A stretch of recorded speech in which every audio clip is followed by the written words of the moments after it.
God rest her soul. Worst with fast food is my dad. My dad's 76 years old, never been to a fast food restaurant in his life. We took my 76-year-old father to McDonald's, right? He ordered a quarter pounder and then asked to have it cooked medium rare. That and technology, he's terrible with. He can't do technology, right? Oh my God, I've got a prank that I play on my dad. If your old man is bad with technology, you've got to do this as well. What I do is I wait for my mum to buy a new bit of kit for their house. Doesn't matter what it is, laptop, coffee machine, new printer. And then I tell my 76-year-old dad that said piece of machinery is voice activated. Oh my God, Manchester, you have not known true joy until you have seen a 76-year-old man tell an electric blanket to go fuck itself.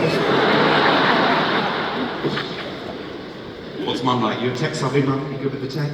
Are you knocking on his door every night going, how do you get this off vibrate? Phone! A phone off vibrate! Jesus, Manchester, I meant a phone!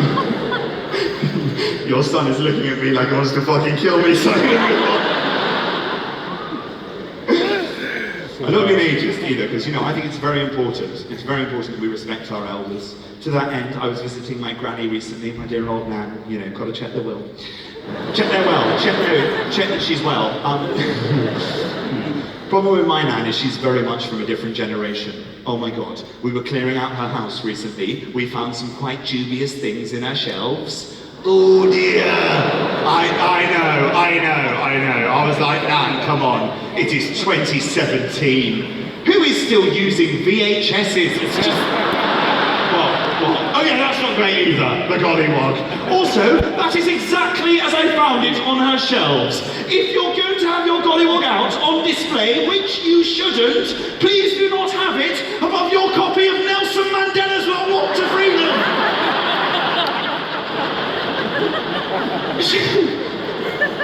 She's unbelievable, my nan, right? She's in a nursing home now. She sits there all day in her commode, the chair with a little potty underneath it. That's not the funny bit. She sits there in her potty, just knitting all day, watching Flog It, right? And she doesn't have any fun. And it got me thinking, right, because I read this article recently about the writer Aldous Huxley. Do you know what Aldous Huxley asked for on his deathbed? LSD. Now that is the attitude more pensioners need to be taking. More OAPs need to start experimenting with recreational drugs. I'm not saying do drugs when you're younger. That is a bad idea. You might get into them. But when you're 85, living in a nursing home, fuck it! The handbrake's off! If I lived in a nursing home, I'd get on it all the time! Also, they've got the perfect setup. Disposable income, nurses on call, daytime television, a chair you can shit yourself in. I'm turning a Sunnyvale retirement community into the fucking warehouse project, people. R.I.P. Sankeys, R.I.P. Hacienda. I'm just bored. I'm bored of hearing people talking about their grandparents. How did your granny die? She died in her sleep. Now that's a good thing. Who wants to die in their sleep? Rage against the dying of the light, I say. I want my granny to go out all guns blazing. I want people to ask me, Jack, how did your nan die? Well, she dropped a knee and had a stroke whilst doing the worm to Songs of Praise. Found her slumped in her potty, a glow stick in each hand. Died a fucking legend.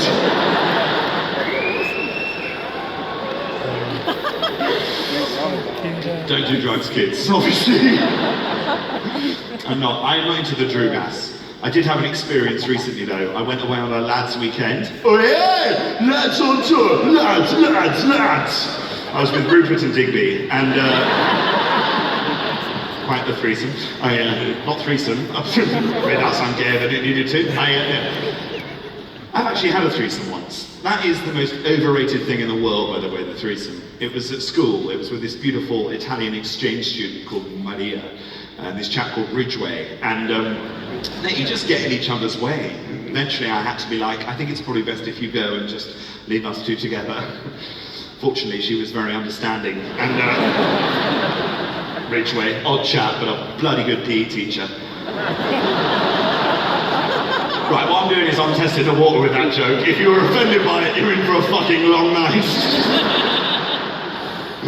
So Amsterdam, that's where I went for this lad's weekend, okay? So I'm with some of my chums and we're down this sort of alleyway and one of them's smoking some of the weedy puff.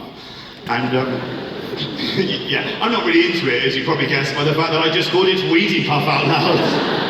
With my chums. I mean, who fucking talks like that? I was with my chums smoking weedy puff.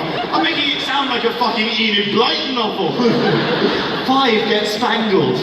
No. Mates! That's how normal people talk, Jack. I'm with my mates and we're smoking weed and one of them turned to me and said, you know, Jack, do you want to have a suck on this? Not suck! That's not what he said. He did not offer me a suck on anything. I'm having a fucking brain burp on stage. Not suck. What the fuck is the word? Choke. Thank you to the crack hole down the front. Do you want to toke on the weed? And the point is, I said no. I said, look, we're in public, we're on the street. What if someone sees me smoking weed? It's not a great look. And he said 2 things, Jack. Firstly, it's Holland, it's legal. Secondly, it's Holland. No one knows who the fuck you are. Smoke it. I'm not proud, Manchester. I gave in to the peer pressure. This is why you cannot smoke a spliff on the street anywhere in the world in the year 2017.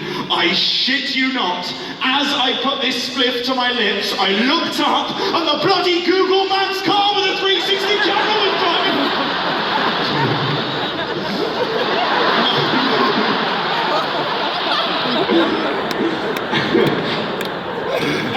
Not my finest moment.